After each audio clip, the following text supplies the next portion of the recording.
What is Bitcoin, specifically Bitcoin, when we talk about it? It's a cryptocurrency, fine, but like what makes it different? So there's two dimensions to that question, right? I think what makes it different is the fundamentally, again, when you compare it to, I'm sorry, I keep coming back to fiat, but because Bitcoin is the largest cryptocurrency, that has to be a natural comparison. The fundamental difference between Bitcoin and fiat currency is two things. There's many others, but I'll pinpoint two. Yep. One, finite supply.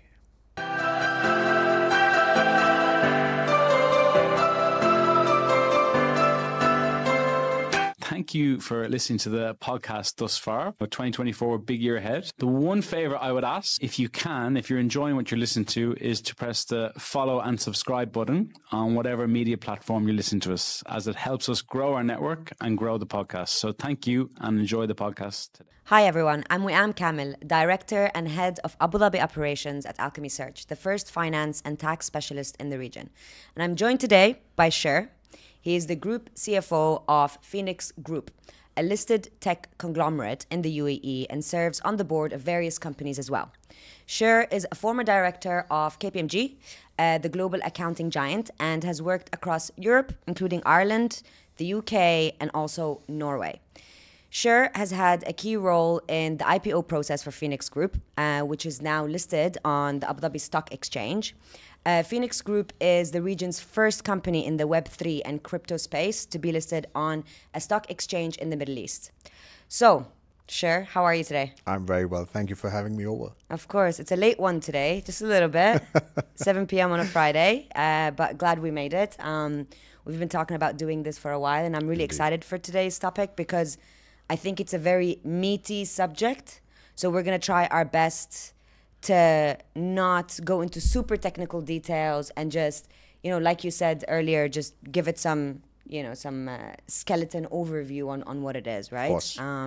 So I'm just going to give a quick summary on what we're going to talk about today, Sure. which is the buzzword Bitcoin, cryptocurrency. Yes, much talked about and potentially controversial at times, but certainly something I think which is widely misunderstood as well. 100%. I mean, Yes. like whenever we spoke, I think it was like a couple months ago, I told you that for me, crypto or Bitcoin is a combination of two things, money and computers. And these are two things I have no idea about, right?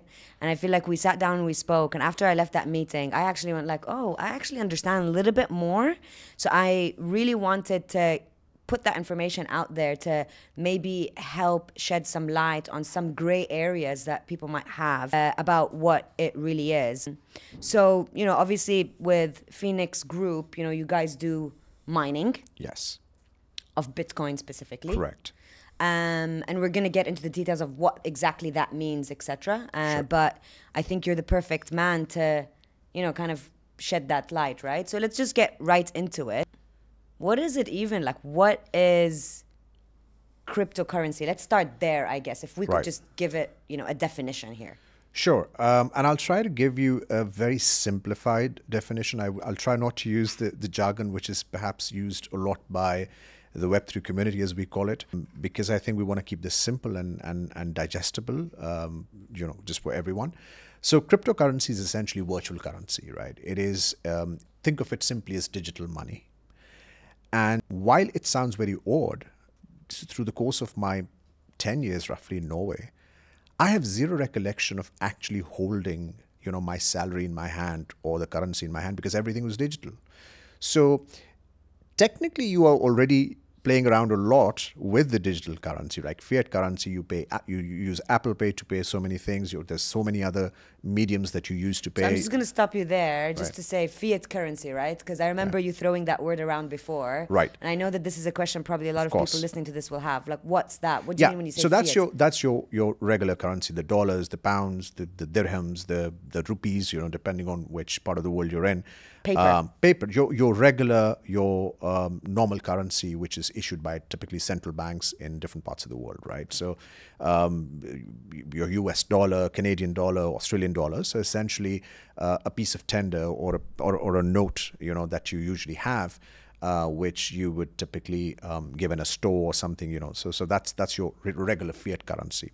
Pretty much, a $1 or a $10 or a ₹5 note or whatever it is, right? So that's your fiat currency. So with a lot of digital payments now, you actually already pay for a lot of services and goods through digital payments. Now, the difference is, in this case, this cryptocurrency is essentially not something which is issued by a central government. So typically for a fiat currency, take US dollar, for example, it is the central bank which would issue the currency, or the central bank in the US, I think it's called Federal Reserve. Similarly, let's say if you were to spend in dirhams, you'd have the Central Bank of UAE, which would issue the dirham. And basically, the supply of the currency is controlled by the central banks. And this is all across the world, right? So any currency, any national tender for any country is essentially called the fiat currency. Now, crypto is different in the sense that there is no centralization. It's actually a decentral virtual currency. And Bitcoin, which is sort of the most important cryptocurrency, is the largest of the cryptocurrencies and the most widely recognized. And I think the most simplest way of saying it is it's a form of currency which is decentralized. You don't need banks to send it from one person to the other. You can do peer-to-peer transactions. They're done using the transactions happen using a technology called blockchain, and they are often referred to as the currencies of the future, or Bitcoin is referred to as the currency of the future or currency of today, because there is a lot of controversy more recently in many parts of the world when it comes to your regular fiat currencies, and I'll build more upon that as we go along. Yeah. I think you said something very interesting there around we're actually already quite digital. Yeah. I mean, you're right. I don't carry cash. Nobody carries cash anymore. Right. We use Apple Pay, and there's just this number that shows up in this app, and we use that, and then you just tap, and then it gets subtracted, and you're just using digital currency anyways. Yeah.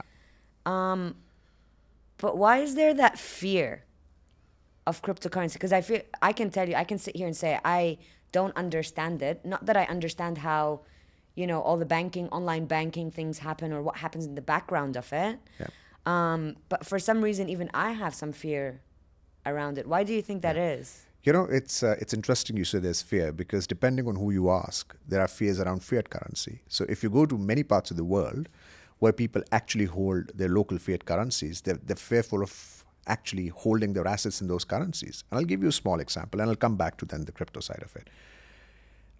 Without going into too many details, but if you look at Venezuela, you look at Argentina, you look at Turkey, Iran, Pakistan, which is where I'm from. I mean, the currencies over the past 5 years have devalued in some cases over 100%. And that's just insane. So I've got friends and family who are concerned in actually holding their assets, which is in their local currency, or in Pakistani rupee, or Irani dirham, or whatever is their local currency. So I'd argue it depends really who you're asking. But again, I think with crypto, the fears originate from two things. One is people don't know about it. So there's obviously the fear of unknown. And what we've seen, unfortunately, is also that there is a lot of negative press when it comes to cryptocurrency, or its lack of regulation, or its potential linkages to I don't know, illicit activities. And I think that sort of creates this fear.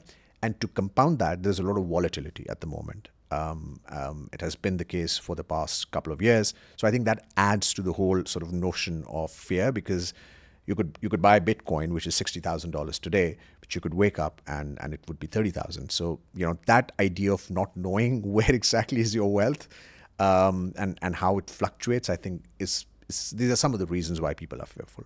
Yeah. I mean, it's a good point there, talking about how also fiat currency in some places also is unknown. Absolutely. Right? It's very interesting, Weam, because the most important question which everybody asks, and and it's a very important question to ask, right? People say, okay, well, if we take Bitcoin as an example, why should we trust it? And how do we know that it is going to be a medium of exchange in years to come, or in 5 years or 10 years or whatever amount of time it's going to take? And I often turn around and ask people, so there's this whole discussion which begins with your fiat currencies, right? Which is essentially, if you go back in recent history, right, you get this, and I'm not going to name the currencies, but let's say any particular currency, right? You have a piece of paper in your hand. I give it to you, and it says 100 on top of it. You accept it, and you believe that when I give it to you and it says 100, well, it is 100, right? And then if you go into one step further, and if somebody says, well, this is not just a piece of paper, well, there is a gold standard that is behind these currencies, and there's that conversation is redundant. And even if one was to believe that a lot of the fiat currencies are backed by gold, what exactly is gold? It's a metal where you and I and many others have consensus that it's supposed to be precious, right? So it all boils down to the consensus of the society on what they consider as a standard for medium of exchange. Yeah. And the viewpoint here is that there is a lot of mistrust, and we're very privileged, right? We live in parts of the world, or you've I'm sure been, you're born and raised here in the UAE. It's one of the safest places in the world. I've lived in Europe for many years. Not everyone has that privilege, and we need to stop assuming that everybody around in the world has that privilege. There is a lot of mistrust in governments, in central banks. As I gave you many examples, people have lost half their wealth in dollar terms in the past 5 years in many of the countries around the world. And so the fundamental question is, if we can't trust the central bank, then who do we trust? And that is why this decentralized currency, like the likes of crypto or Bitcoin, to be more precise, have picked up a lot of momentum and traction. Because all you need is a telephone and internet. I can send you money and you can send me money, and there are no bank fees. There are, of course, fees which obviously the infrastructure you use, you have to pay. But I mean, in grand scheme of things, you don't need an intermediary to do this. Yeah, I think it's like a light bulb going in your head sometimes whenever you think about what actually currency is, which you just defined, which is basically we all agreed as a society that this is what the value that we're putting on something. But that's an agreement, a societal agreement on something, right? We all decided that's gold, not whatever, bronze, and or do you know, another mineral. Exactly. And do you know how far? I mean, it goes back thousands of years. But interestingly, Egypt is the place where a lot of it has also originated from. Gold was considered as the skin of God, And so thereby there was a perception that the more you have it, the more wealthier you are. And all of these years later, thousands of years later, that perception still persists. Countries went on to get a lot of gold, back their currencies by gold. And we still seem to believe that system works. And perhaps it does, but it's very broken in many parts of the world, because what we have seen is many of these central banks, and without naming some of the very prominent central banks in the world, have printed a lot of currency. And so what does that really mean? When we talk about inflation, we say, oh, you know what? When we used to buy that cup of coffee, it used to cost us $10 and now it costs $15. What does that really mean? It basically means that for the same commodity or goods, there is more currency in circulation, and thereby, the inflation goes through the roof. And so suddenly, if you thought that, your $10 meant something 5 years later or 15 years later, and I use dollars just as an example, it goes to a lot of other currencies. What we've seen post-pandemic, a lot of the economies have printed money like nobody's business. Now, that is not to say that crypto solves all the problems, or Bitcoin solves all those problems. It comes up with the problems of its own. But it does fundamentally make you question a lot of the belief system that we've grown up with and generations before us have grown up with. Yeah, I mean, trading with gold also had its issues fiat currency also has its issues, and potentially these are also things that crypto, all these fears and everything is going to have a question mark on it.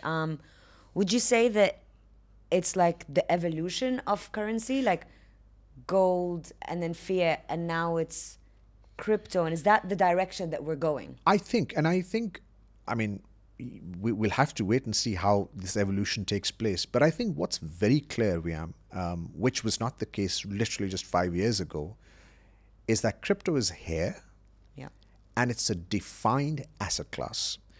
I understand there's still a lot of skepticism around it. And of course, I'm not being an advocate of crypto. All I'm saying is the fact pattern now states that with a lot of institutional involvement that's coming in, you've got some big, giant funds and banks that have, gotten into this space in the past 3 to 4 years, and more recently in the past 1 to 2 years. There are exchange traded funds that are, now linked to Bitcoin and Ethereum.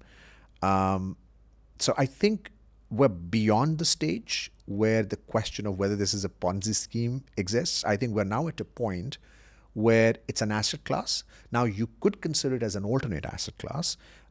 Maybe 5 years from now, people would want to have X% of their wealth. Pretty much how you diversify today. You put some in property, you put some in, in real estate, you put some in various different currencies.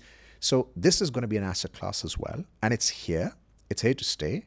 Now, whether Bitcoin would replace and become the world's reserve currency, that's yet to be seen. And I think it's a bit of a far stretch to make any predictions around that. But what's very clear is that we are in now the phase where it's not a discussion of whether Bitcoin is a legit asset. I think we've come far from that. And I think it's very clear that it is indeed. Now, whether how much piece of the pie it would take of the global wealth, one has to see. And I remember also you telling me something along the lines of, it doesn't need to be one or the other. Absolutely. Like, it's like saying, if you have one form of fiat currency, like, if you've got US dollar, pound exists as well, right? Yeah, gold still exists. Gold still exists, right? Commodities exist. So, you have all these asset classes that exist. So it doesn't have to be, mutually exclusive. Yeah. So what is Bitcoin, specifically Bitcoin, when we talk about it? It's a cryptocurrency, fine, but like what makes it different? So there's two dimensions to that question, right? I think what makes it different is the fundamentally, again, when you compare it to I'm sorry, I keep coming back to fiat, but because Bitcoin is the largest cryptocurrency, that has to be a natural comparison. The fundamental difference between Bitcoin and fiat currency is two things. There's many others, but I'll pinpoint two. Yeah. One, finite supply. What do I mean by that? You're only ever going to have 21 million Bitcoins. It's just not possible to have 21.1. That's just not going to work. It's impossible to have it, number one. And number two, it's decentralized. There's no one institution, bank, central bank controlling Bitcoin. Which also, of course, means that your Bitcoin is not any more precious than mine. No matter what part of the world you go to, your Bitcoin becomes one central currency, which is going to have the same value if you land in Dubai or if you end up in the US or you go to Canada or Australia. It's not about if you have the Australian dollar or the Pakistani rupee or the Indian rupee or the UAE dirham and the US dollar. You also have to worry about the exchange rate. Yes, there's volatility in the price of it, but it's one central currency. And when I say central, it's decentralized, as in it's not controlled by any central bank, but it's a universal, perhaps central is an inappropriate word to use. It's a more universal currency, and that's why it is deemed as such an important asset class. Now, the second piece of it, which is, so where does it come from? Who makes it? I'll try again to keep it as simple as possible, but the way it works is think of it as lots of supercomputers or very high-powered computers who would have to work a lot, who would have to put a lot of computational power. And what they do is they solve very complex mathematical equations in order to put various transactions in a block. And as a reward, they get Bitcoin. They also get some transaction fees. But let's say you do a transaction, I do a transaction. So all those transactions have to be put on a blockchain. And so these transactions are put together in a block, and these are verified by these miners, which are the computers that I was referring to. And the more hashing power or computational power you have, the higher your chance of actually getting the reward for a Bitcoin and solving that mathematical equation. And which is what Phoenix does, right? So Phoenix is one of the world's top 5 miners as we speak. What we do is we have sites all over the world. Of course, we have the largest site here in Abu Dhabi, Reem Island to be precise. And we have been the only listed company in the region. And what we do is, I mean, we do other things as well in the Web3 space, but one of our sort of main core businesses is that we have these miners deployed in different parts of the world that mine Bitcoin for us and for our clients. Yeah. Yeah. I remember asking you a lot about this word mining, right? Because for me, I don't know, in my head, mining is like mining gold or like, you know, having some, I guess it's the same. It's a very similar concept, right? It's exactly the same. Correct, exactly. And think of it, it's not very different to, and it's amazing how it works, right? So think of this table as, you know, as a sandbox, right? And if I was to tell you that there is some gold hidden in here, now technically if both of us are making an attempt to find that in a normal sort of situation, right, we have a better chance of finding it, right? So that kind of equates to the computational power. But in this whole ecosystem, the way this works is as the computational power increases, so does the complexity to solve the equation. And so as more and more people try and mine Bitcoin, it becomes more and more difficult. There's something called difficulty level of the network. It becomes more difficult to mine Bitcoin. So it's a very interesting sort of a phenomenon of how it works. Nobody knows. I mean, there's a lot of myths and theories around who's really behind it and who came up with this. But essentially, there was a white paper somewhere around 2007 or 8. Forgive me if that's not the exact date, but somewhere around that time. Essentially, you know, a gentleman, if he ever existed, called Satoshi, was apparently behind it. Was it a real individual? Was it some, you know, ghost? Nobody knows. Nobody really knows. There's a lot of myths and stories behind it. But that white paper, and I think for good reason, because obviously somebody was proposing a form of financial world which would ruffle a lot of feathers. So I think for good reason, the person or individuals behind it chose to remain anonymous. Now, again, I won't go into more details of it, but that's really how it originated. You have special machines which are publicly available. People can buy. By the way, Phoenix also sells these machines. You can buy it from the market. They run in the backdrop. They need electricity. They need uninterrupted internet. And they continue solving those complex equations, mathematical equations, to come up with a block, which is a Bitcoin. Yeah, I guess in simple words, it's just like you said, mining for gold. Correct. And you need manpower to get that out, or like printing money, but you have finite amounts. Exactly. That's the difference, basically. And there's a lot of other variables into it. For example, every 4 years, the amount of effort you put into it and the amount of Bitcoin you get halves. So every 4 years there's an event called halving event. We just had one in April this year or May, I believe. And that halving event basically means that after every 4 years, the amount of Bitcoin that you would generate from the same computational power would basically be half. And again, intrinsically, the way that's designed, it basically means that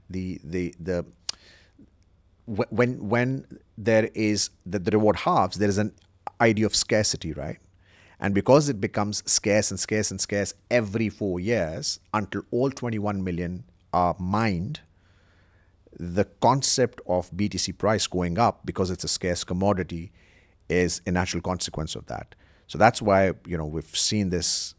I've seen this in my own professional career. This Bitcoin sort of going up from, I don't know, $2,000 to $73,000. I remember it costing even less than that. Yeah. I mean, for a lot of people who were early into it, I mean, just a couple of dollars for some of them. I mean, I personally know people who've been into it when, I know people in my circle who bought it at $200. Yeah. So you can just imagine, Yeah. So there's 21.1 million, you said? No, 21 million. 21 million. Yes. Where are we at now? I think we're close to 19 million. I think it's somewhere around that. So in short, very few left. So I think something like 2 million to go. So my question is, so mining for Bitcoin started, let's say, what was it, 2006, 2007, when the white paper was released, or was it more 2000? Yeah, I think it was late. It was at a later point, and so obviously you had a lot of Bitcoins mined in the earlier years. And I think probably your question is going to be, how long is it going to take for the remaining 2 million? That's what you're getting to. That wasn't on the questions list, but that's exactly where I was going. Well, let me tell you this: it'll take at least another 130, 140 years to get to that remaining 2 million, purely because of what I told you about the halving, right? So every 4 years, because the amount of Bitcoins you're going to be able to mine with the same hashing power is going to reduce, for that last 2 million, it's going to take up to 130, 140 years. Wow. So, yeah. What if you get more supercomputers? Or does that not? Well, you can, right? Yeah. So everybody's competing for that computational power, right? So if you look at it, there's lots of big giants in this industry.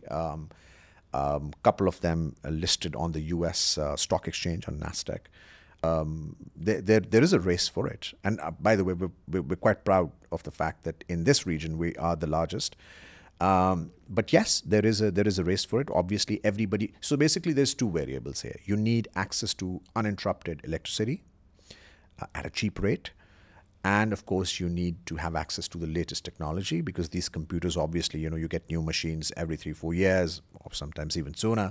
So you want to have access to those, because you want to be able to have a lot of computational power but consume as little energy as possible, and be able to produce as much hashing power, so you have a higher chance of mining a Bitcoin. So yes, in the earlier days, people used to have it in their basements. I had friends who were doing it at home. I think now that is a little bit of a stretch. Theoretically, you can still do it, but let's just say the chances of actually getting the reward obviously are becoming slimmer and slimmer. And the more number of miners you get, the more difficult it becomes. During that time, there was a lot of like Bitcoin, especially around 2016, 2017, and it got this rep of get rich fast, right? And I think that's what a lot of people are afraid of, and how it kind of turned into this whole Ponzi scheme. And I don't know, this is just off the top of my head. Would it be the fact that, being listed, does it help to put these fears, to bed in a way, to say, okay, well, we are listed. You can look at how, everything from the inside is working. Yeah. Or how do you differentiate? Like, how do you differentiate what's a Ponzi scheme, what's not? We've seen a lot of documentaries that have been put out there, which created even more controversy around the topic. So what do you think about that? How can you differentiate? Yeah, I think it's a fair question. Now, I'd say, there's a lot of stories around there when it comes to, your people getting overnight rich with cash and doing all sorts of things. Yeah. I think that necessarily associating it to crypto, I think again is just negative media. I'm not saying people, of course, have gotten rich crazy, and there's no doubt about it. But remember that I think because this entire space is in an evolutionary stage, a lot of people want to put their money into it to become rich quick, because they feel, okay, you know what, let's put in $1 or $2 or 100 or 1,000 or whatever, and let's see if it quadruples, and you make your quick money and you want to come out of it. And I believe that's how humans function. You tell them that you have a chance to become rich overnight. They want to bet on it. That's why scams are there. Yeah, because we believe in it. We're just obsessed with the idea. Exactly. And just because people have misused it, and I think a lot of the Ponzi schemes that you've referred to are more around the fact that people came up with all these. So all these virtual currencies or coins or altcoins, that they're called, other than Bitcoin. They've been, people have come up with their own coins, meme coins, all sorts of coins, and tried to sell it to the public. and there was no use case behind it.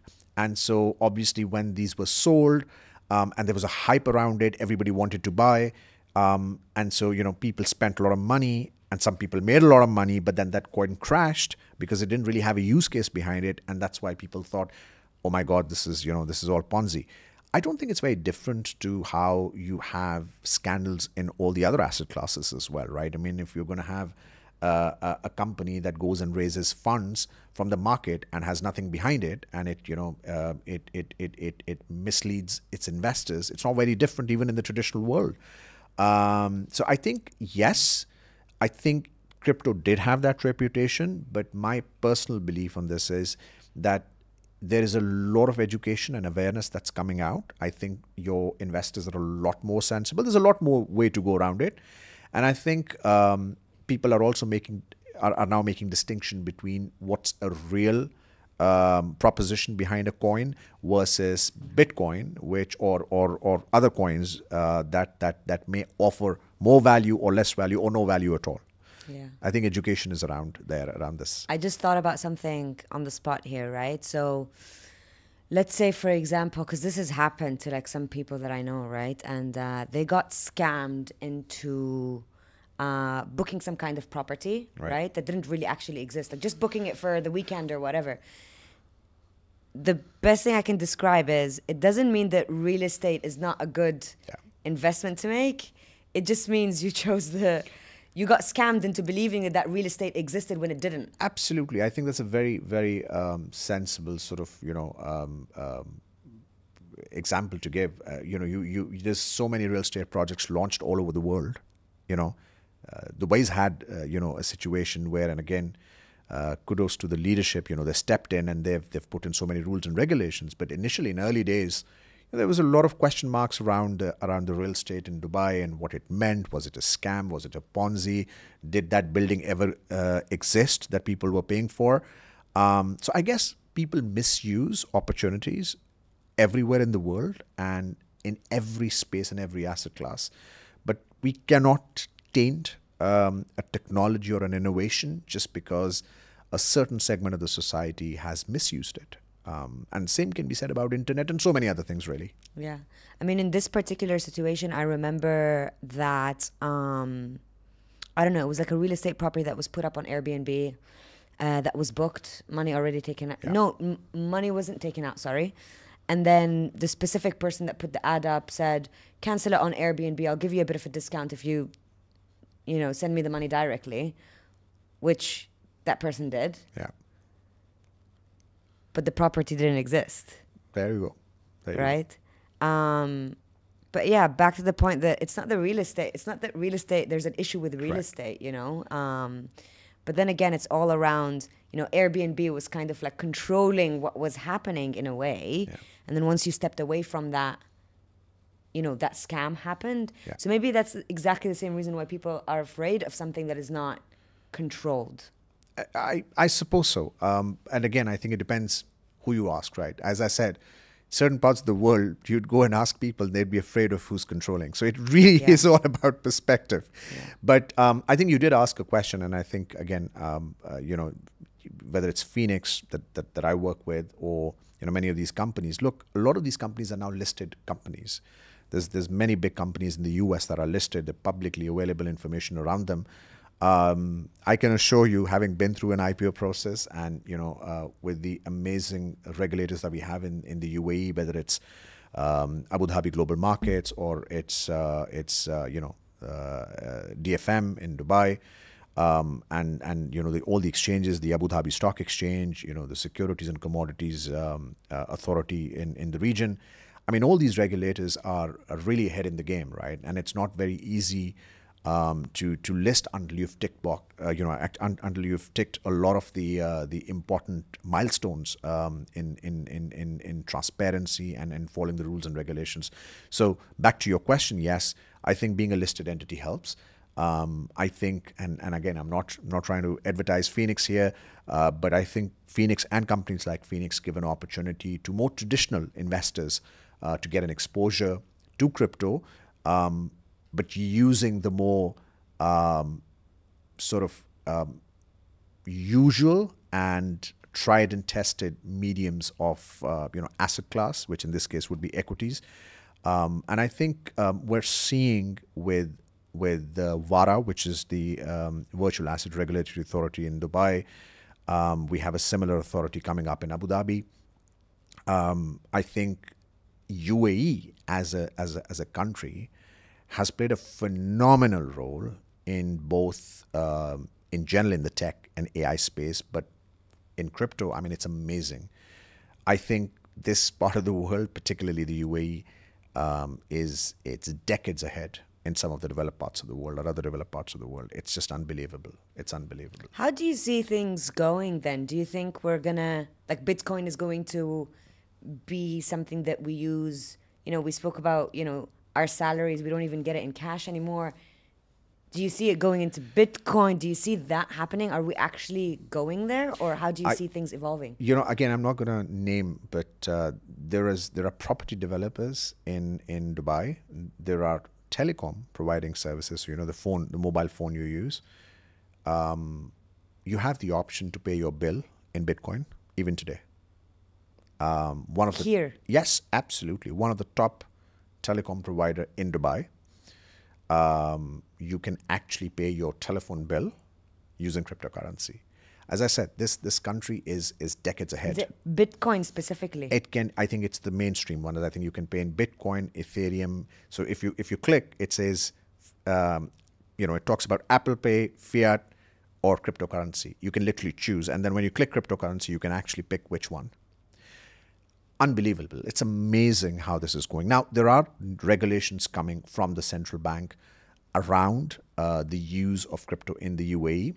I think we're going to see a transition more towards stablecoins, which is another class of crypto. It's more backed by fiat currencies, one-to-one. And maybe I think that's a topic for another day. But again, I think generally what we're seeing is that there is a lot more adoption around cryptocurrencies coming. And so back to your question, I think our belief is that in the next 5 years, and especially this newer generation that's a lot more tech savvy, yes, this is going to be the medium of exchange. I mean, people would want to have control of their assets. People would want to have comfort that they're able to transact using technology and using currencies which they have faith in. And I think right now we see the world divided. You have certain parts of the world where the governments have taken a very different view on crypto. And then you have, the likes of, UAE and some other forward-looking jurisdictions that haven't been, they've obviously taken a cautious approach, but they've been very open to innovation. And UAE is one of the first few places which have brought in proper, formal, thorough regulation around crypto. Yeah, I love that. I think it puts the UAE on the map, Absolutely. right where we need to be right now. Yeah. Couldn't agree more. So look, thank you so much for your time. I think that was great. I think we could go on and on and on. It is a vast subject, indeed. And I think it's one of those, areas where if you begin to talk about it, there's absolutely so many dimensions around it. But I'm glad that we spoke about this, and thank you for having me over, Weam. Yeah, that was insightful, and I hope everybody that's listening to this really had some questions answered. I hope so. I'm going to end this on a very light note. So obviously we went into cryptocurrency, although you're not like a tech software guy, etc. You are at the end of the day a CFO. But if you weren't, where do you imagine yourself going? Like, what would have happened? I wish I had the answer to it. In fact, funny thing is, if you would have asked me this question maybe 20 years ago, I would have said I would be anything but a CFO. So it's interesting you asked me this. I think I might have considered law or media as the areas I might have looked media, into. we're taking that out right now. Yes, thanks to you. I think some of those things are coming to life. But no, yes, I think media has always been of interest. I think the art of being able to express is always a very fine art. So I would have loved to go into it and be part of that sector. Yeah. Yeah. Well, look, thank you so much for your time. And I really appreciate all the insights that you've given our audience and even to myself. I'm seriously thinking about this now. I'm not going to lie. I think, as I'm I not said, going to lie, like really. I tell all my friends, look, you know, I'm not a propagator of crypto. I'm not an advocate. I think it's an amazing technology. I think it's an amazing innovation. But you should definitely have a small portion of your wealth invested into Diversity. Diversity. Yeah. Absolutely. Diversify the portfolio. Absolutely. Well, look, everybody, thank you so much for listening. And hopefully that was insightful. And we'll see you on our next episode.